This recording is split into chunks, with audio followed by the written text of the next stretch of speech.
Buenas noches, bienvenidos al Criminalista Nocturno.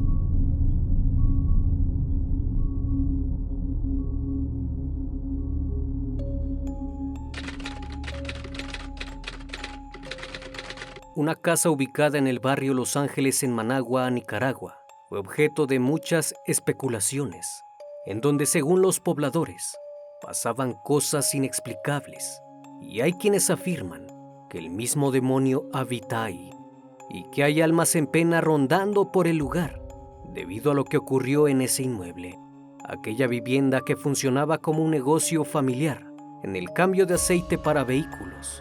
Dejó de operar en el año 2015, luego de un terrible suceso.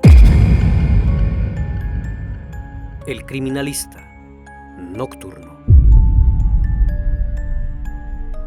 En marzo de ese año, el hermano de Rosibel Murillo Luna, de 53 años de edad, dejó de tener noticias de ella. Había pasado más de 2 semanas y hasta el momento no la había localizado.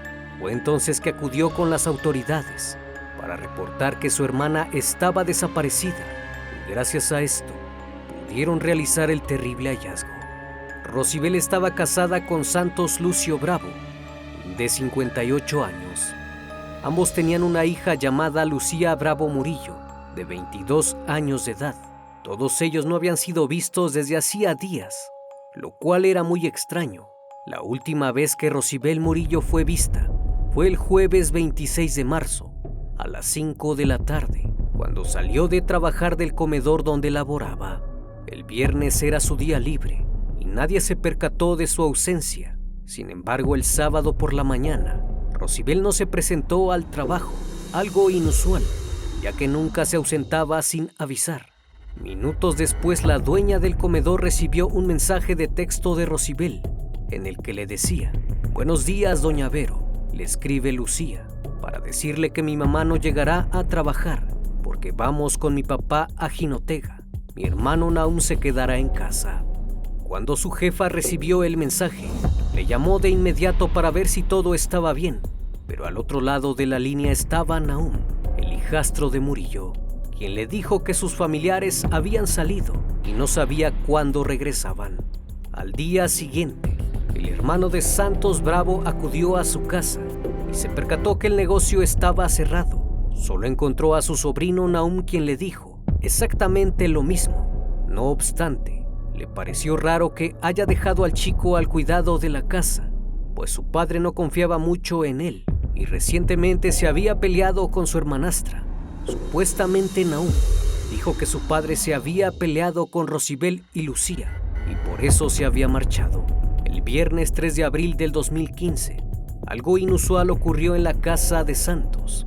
Aquel día se organizó una fiesta en el domicilio, donde al interior colocaron una gran piscina inflable, en el lugar que ocupaban para realizar el cambio de aceite a los vehículos. La música estaba a todo volumen y un grupo de personas se divertía en el lugar. Aquella extraña fiesta nunca se había visto antes en aquel inmueble.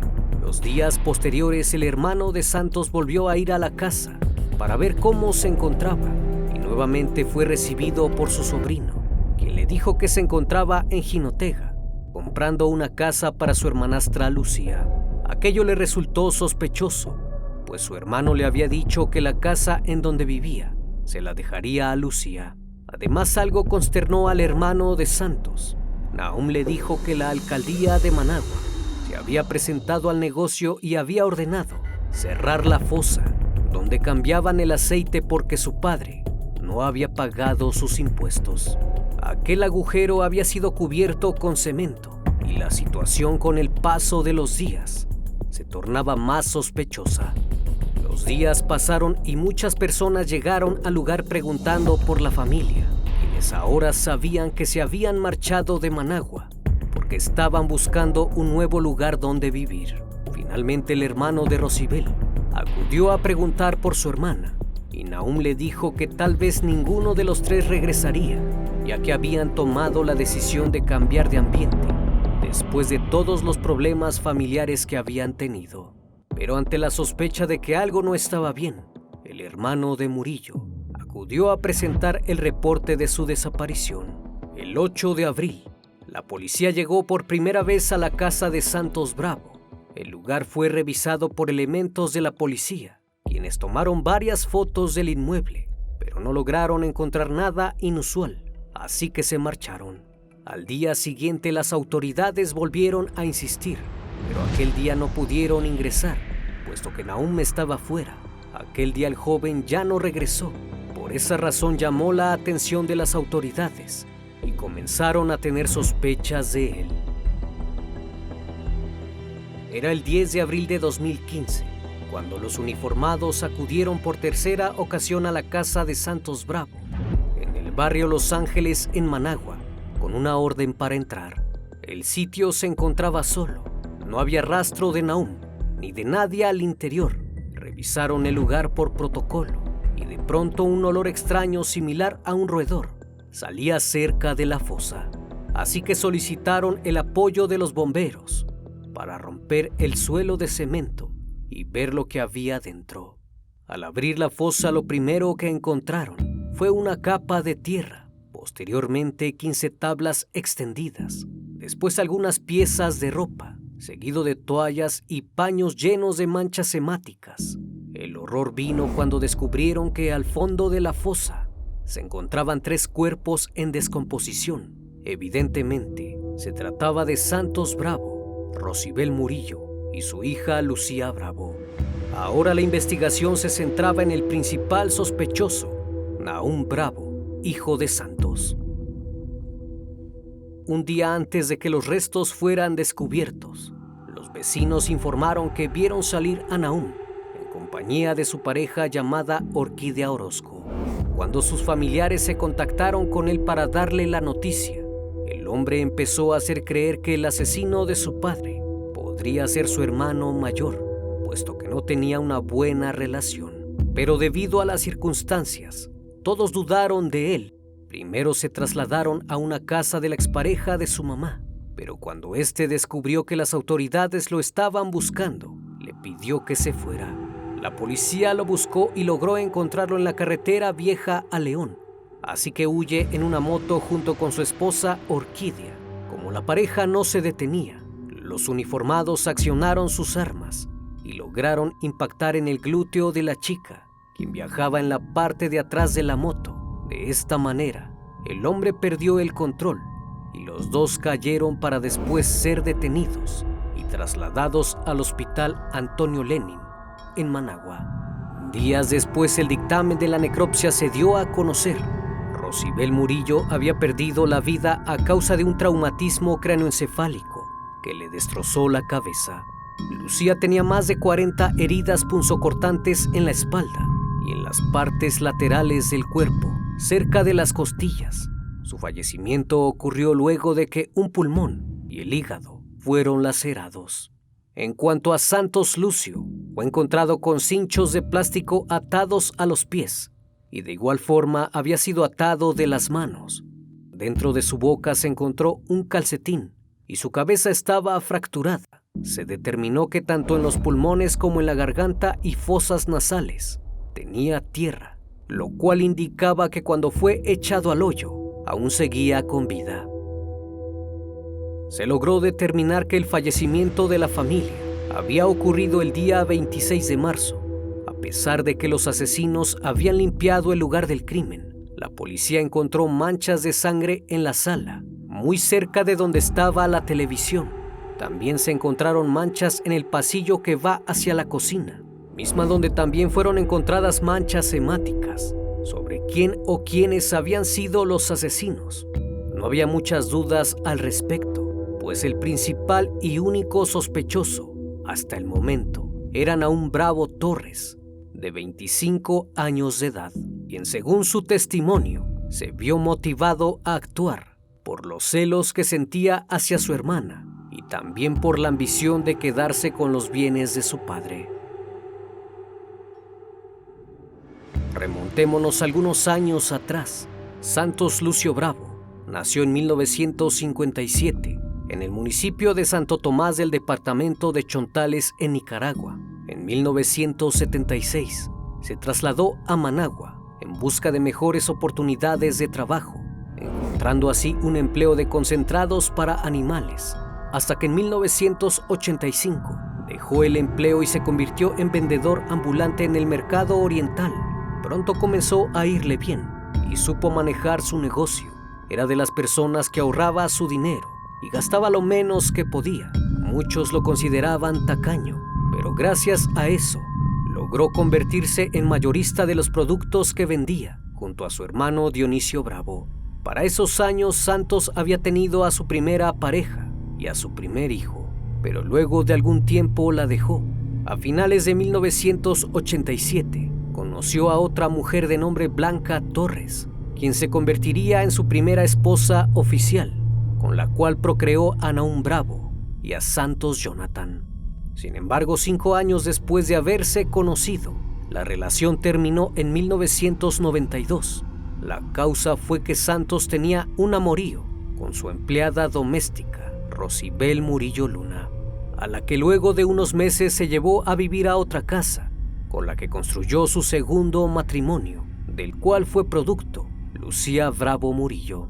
Tras la separación del primer matrimonio, y luego de que Santos abandonara a su primera esposa y a sus hijos, comenzó a crecer una gran rivalidad entre las dos mujeres, pues no le daba dinero, y constantemente ella les decía a sus hijos que su padre los había abandonado por irse con otra mujer. A pesar de lo que su madre les decía, Rosibel Murillo siempre cuidó de Nahum, ya que Santos tomó la decisión de que su hijo viviría con ellos. Como Rosibel era una mujer bastante sumisa y callada, no dijo nada y aceptó la decisión de su marido. Debido a los problemas entre ambas mujeres, el chico se comportaba como le daba en gana y no obedecía a Rosibel. Sus demás hermanos también se fueron a vivir a la casa y ella era quien cuidaba de todos ellos. Sin embargo, todo cambió cuando nació Lucía, pues la atención que su padre le daba a sus hijos, ahora se la daba a su hija. Aunque Santos nunca dejó de tener preferencias hacia su hijo Nahum, quien era el que más consentía. A pesar de todo, los chicos no se llevaban mal con Lucía. Todo se vino abajo cuando en el año 2012, la situación de la disputa entre ambas mujeres fue tal que Rosibel demandó a Blanca por delito de asedio, aunque después de un tiempo se abandonó la acusación y no ocurrió nada. Ese mismo año, Rosibel se cansó del maltrato que sufría por parte de su marido, el cual llevaba ocultándolo desde que se casaron, pues según ella, la trataba con insultos, golpes y no la dejaba relacionarse con nadie. Rosibel, apoyada por su hija Lucía, decidió romper el silencio y acusó a su marido Santos por violencia intrafamiliar. Gracias a esto, Santos Lucio no pisó la casa durante 4 meses, ni siquiera le dejaba entrar por ropa. Esto molestó mucho a Nahum, quien fue alimentando más su odio hacia su madrastra.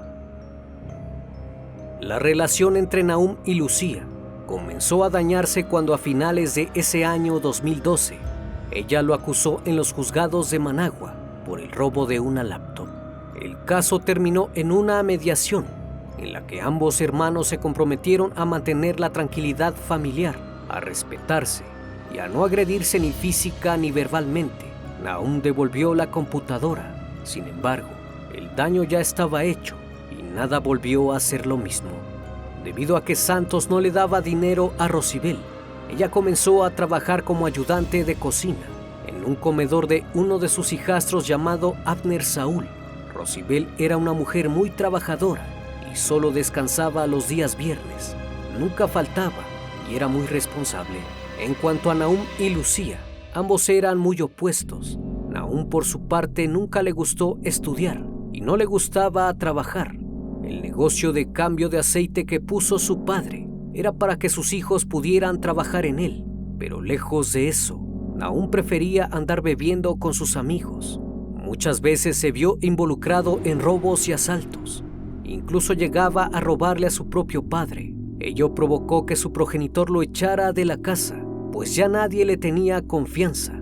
Por esa razón, cuando la familia desapareció, no creyeron que a Nahum lo hubiesen dejado a cargo de la vivienda mientras salían. El chico también tenía esposa de nombre Orquídea Orozco y había procreado 2 hijos con ella. Debido a esto, un año antes del crimen, le habían permitido estar en la casa, pero solo para trabajar en el negocio de aceites de su padre. En cuanto a Lucía, era diferente, pues le gustaba estudiar y estaba a solo 6 meses de graduarse como administradora de empresas. Era una chica muy estudiosa y alegre, además de que era muy optimista. Cuando había conflictos familiares, era ella quien defendía a Nahum, hasta que la actitud del joven fue desmoronando su relación. La gota que derramó el vaso fue cuando, en una de tantas discusiones que tenían, que todo lo que tenía su padre se lo iba a dejar a ella como herencia, y cuando eso sucediera, no lo dejaría entrar más en la casa. Una vez que Nahum confesó cómo habían ocurrido los hechos, otra persona salió a la luz. Se trataba de Jairo Ugarte, alias El Pelón, mismo que accedió a ayudar a Nahum para cometer los asesinatos. El martes 24 de marzo, Nahum le propuso cometer el crimen a cambio de 100,000 córdobas, que son unos $2,820. Ambos quedaron de acuerdo y cerraron el trato. Fue entonces que llegó el día 26 de marzo. Nahum estuvo vigilando a su familia durante días, preparándose para atacarlos. Santos Lucio tenía la costumbre de que todos los martes y jueves, a las 4 de la tarde, salía a comprar cuajadas. Nahum llegó a trabajar al negocio de su papá a la 1 de la tarde. Poco tiempo después, su cómplice llegó y ambos esperaron a que Santos saliera. Una vez que se marchó, Nahum entró con El Pelón y se lo presentó a su hermana Lucía como un primo que acababa de llegar de la costa caribe. Mientras se saludaban, Nahum la tomó por detrás y ella comenzó a gritar, así que le tapó la boca y ella lo mordió. Su cómplice rápidamente se dirigió a la cocina y trajo consigo una navaja con la que Santos acostumbraba a pelar naranjas. Mientras forcejeaban, la chica logró voltearse y es entonces que el otro sujeto le propina 40 puñaladas en la espalda y a un costado. Una vez que la chica estaba inmóvil, la arrastraron hacia atrás del televisor y limpiaron perfectamente cualquier rastro visible de sangre. Minutos después, Santos regresó de realizar su compra. Entró a la casa y vio a Nahum dentro.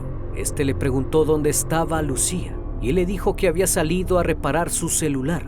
Sin embargo, su padre no le creyó y comenzó a buscarla. Cuando su padre entra y sale de la cocina, Nahum lo toma por el brazo y El Pelón sale por detrás y le intenta pegar con un bate de aluminio, pero falla. Por el contrario, le pega al chico.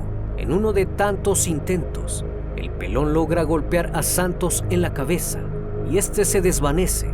Luego de eso, arrastraron el cuerpo junto al de Lucía y limpiaron nuevamente el lugar. Después de las 5 de la tarde, Rosibel llegó a la casa y vio a Nahum sentado frente al televisor. Ella le pregunta sobre Lucía y Santos, a lo que el chico le responde que su hermana salió a reparar su celular y que Santos estaba en el supermercado.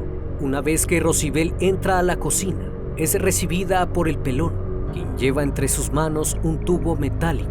Entre los dos tratan de someterla, pero ella forcejea. Finalmente Nahum la sujetó y El Pelón le asestó varios golpes en la cabeza hasta que ya no se movió más. Posterior a eso, notaron que Santos aún respiraba, así que le taparon la cara y le metieron un calcetín en la boca, además de que lo sujetaron de pies y manos con cinchos de plástico. Una vez cometido el hecho, trasladaron los cuerpos a la fosa donde se cambiaba el aceite a los vehículos. y arrojaron ahí los cuerpos. Todos los trapos y toallas que usaron para limpiar el lugar los arrojaron ahí dentro. Seguido de eso, Nahum buscó en la caja chica del taller y le pagó a Jairo 1000 córdobas como abono y se fue. Una vez concluido todo, Nahum salió de la casa y fue en busca de su esposa Orquídea, a quien llevó a vivir al inmueble, supuestamente sin saber lo que ocurría. Al día siguiente, Nahum acudió a comprar tierra y le pidió a un vendedor de agua le ayudara a rellenar la fosa a cambio de 100 córdobas. Después de eso puso un piso de cemento para que nadie notara el olor ni nada extraño. Como en esas fechas era época de Semana Santa, invitó a muchos de sus amigos con quienes estuvo festejando esos días, sin saber que debajo de la piscina estaban los cuerpos de Santos, Rosibel y Lucía. Finalmente Nahum, Jairo y Orquídea, así como 3 cómplices más que ayudaron a encubrir el crimen, fueron llevados a juicio. Se ordenó la prisión preventiva de todos los acusados y en un principio los abogados lo querían declarar demente e inimputable. No obstante, el juez determinó que era competente para ser juzgado. Nahum fue sentenciado a 68 años, de los cuales solo podrá cumplir la pena máxima en ese entonces, que era de 30 años. Jairo fue sentenciado a 71 años, quien de igual forma solo podrá cumplir 30 años. En cuanto a Orquídea y los otros cómplices, únicamente fueron sentenciados a 1 año. Sin embargo, luego de una apelación, fueron sentenciados a 3 años. Santos Bravo llegó a acumular mucho dinero. Dionisio, su hermano, dijo que su familiar tenía cuentas bancarias en Canadá, Estados Unidos, España y Panamá, donde tenía cerca de $1 millón, mismos que no se pudieron verificar. Al final, la fortuna de Santos no quedó en manos de Nahum ni de Lucía, sino de los otros hijos de Santos, quienes pudieron heredar un buen patrimonio. Como cada noche, estimado público, agradezco su compañía. Si aún no estás suscrito, te invito a que lo hagas y formes parte de esta gran comunidad. Esto es El Criminalista Nocturno. Hasta la próxima emisión. Buenas noches.